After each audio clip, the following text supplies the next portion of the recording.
పెద్ద షాపింగ్ ప్రపంచం సిఎంఆర్ మన కరీంనగర్ లో ప్రముఖ సినీ తారలచే ఆగస్టు 9న గొప్ప ప్రారంభం. ఎస్, మనం జస్ట్ బిఫోర్ ఇక్కడి నుంచి ఒక 50 మీటర్స్ కూడా ఉండదు.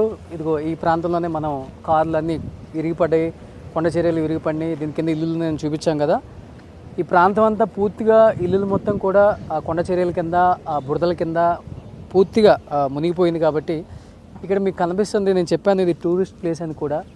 మీకు అక్కడ సెంటినల్ రాక్ అని కూడా ఇక్కడ పెట్టుంది సేమ్. అంటే ఇది మొత్తం కూడా టూరిస్ట్ ప్లేస్ అనమాట.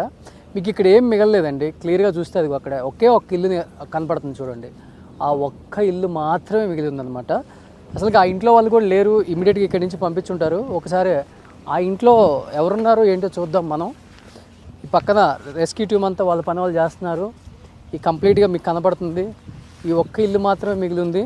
ఈ ఒక్క ఇల్లు తప్పితే మిగతా మొత్తం కూడా ఈ ప్రాంతం మొత్తం మునిగిపోయింది. ఇంకా ఎస్, రెస్క్యూ టీమ్ వీళ్ళని సేఫ్గా గమనించి ఇక్కడి నుంచి పంపించేశారు కూడా. ఇక్కడైతే ఎవరు లేరు, ఇంకా కేవలం రెస్క్యూ టీమ్ అండ్ పోలీసులు మాత్రమే ఉన్నారు. ఇక్కడ ఎవరు లేరు కంప్లీట్గా. ఈ ఒక్క హౌస్ మాత్రమే మిగిలింది, ఏం లేదు ఇక్కడ. ఇక్కడ నుంచి మీకు కనిపిస్తుంటుంది వ్యూ కూడా. ఒకసారి మీరు ఇక్కడికి పైకి వస్తే అర్థమవుతుంది. మొత్తం కూడా 3 టీ ఎస్టేట్స్ ఇక్కడ. సో ఈ క్యాంప్లో అంటే క్యాంపుకు పంపించేశారంట. ఈ ఇంట్లో ఉన్న వాళ్ళ వరకు సేఫ్గా ఉన్నారు. అండ్ ఆ ఇళ్ళకి తాళాలేసి ఏదైతే 4 ఇల్లులు కనిపిస్తున్నాయో ఈ 4 ఇళ్ళకి సంబంధించిన వాళ్ళని మేము రెస్క్యూ టీమ్ మొత్తం వాళ్ళని కాపాడి క్యాంపుకు పంపించేసాము సపరేట్గా అని చెప్తున్నారు. ఇదంతా టీ ఎస్టేట్స్ మీకు కనిపిస్తుంది చూడండి ఒకసారి. ఇవంతా కూడా టీ ఎస్టేట్స్ అనమాట.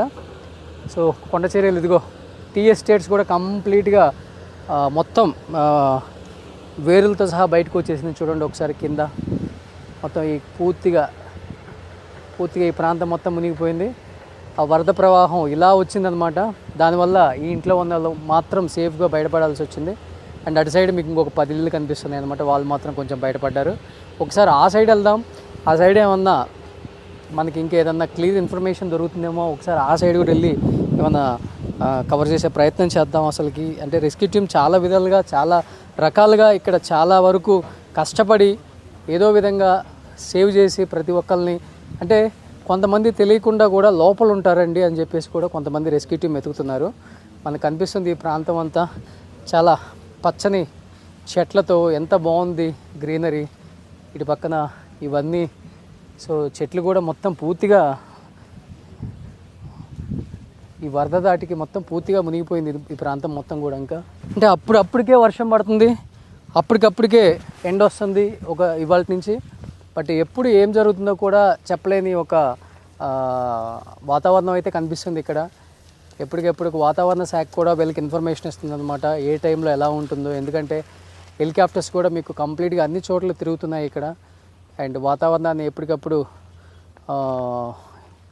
వీళ్ళకి ఇన్ఫర్మేషన్ ఇవ్వటం, ఇక్కడ ఎలా ఉంటుంది, ఇక్కడ వెదర్కి తగ్గట్టు ఎలా జాగ్రత్తగా ఉండాలి, ఏ ప్లేసెస్లో సేఫ్గా ఉండొచ్చు, ఏ సైడ్. అంటే మీకు కనబడుతుంది అప్ అండ్ డౌన్ 2 ఉంది అనమాట. ఇదంతా డౌన్, అదంతా అప్ ఉంది, మిడిల్లో మళ్ళీ డౌన్ ఉందన్నమాట.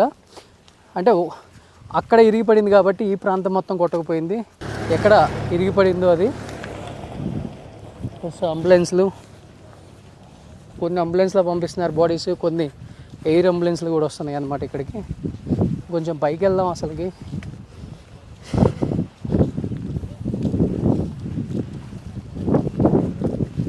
ఇక్కడ కొన్ని ఇల్లులు కనిపిస్తున్నాయి మీకు.